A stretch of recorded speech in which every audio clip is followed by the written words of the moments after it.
বাংলাদেশের ক্রিকেটে আসতে চলেছে নতুন এক সূর্যের আলো। মাত্র ১৩ ম্যাচেই ৩৯৩ রান, গড় প্রায় ৩৬, দারুণ স্ট্রাইক রেট ১৪৫ নিয়ে নজর কেড়েছেন তরুণ ওপেনার তানজিদ হাসান তামিম।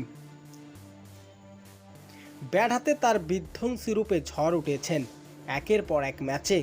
এরই মধ্যে তিনি মেরেছেন ২৩টি ছক্কা আর ৩২টি চার, যা প্রমাণ করেছেন তিনি শুধু ইনিংসে গড়েন না, প্রতিপক্ষ বোলারদের চাপে ফেলতে পারদর্শী।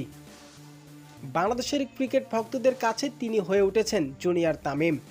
সিনিয়র তামিম ইকবালের পর ওপেনিংয়ে এমন নির্ভরযোগ্য আক্রমণ ব্যাটসম্যানকে খুঁজছিলেন দল।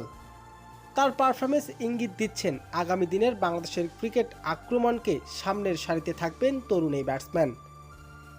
তরুণ বয়সে এক রকমের ঝলক দেখানো প্রমাণ করলেন তানজিদ হাসান। শুধু বর্তমানই নন, ভবিষ্যতে বড় ভরসা হতে যাচ্ছে বাংলাদেশের ওপেনার তানজিদ হাসান তামিম।